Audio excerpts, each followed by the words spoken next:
এই দুনিয়া একটা বেতের বাড়ি সহ্য করতে পারো না, একটা মশার কামড় সহ্য করার ক্ষমতার নাই রে যুবক।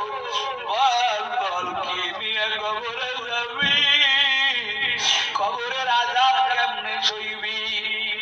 বেনামাজি গুনাহগারের কবরে কিন্তু 70 থেকে 99টা সাপ এমন ভয়ঙ্কর। নবী আমার বলেন ওই সাপ যদি জমিনে এতটুকু নিঃশ্বাস ফেলতো পুরা জমিনটা পুড়ে তামা হয়ে যাইত। ওই সাপ যদি তোমার আবার দংশন করে তোমার কি উপায় হবে?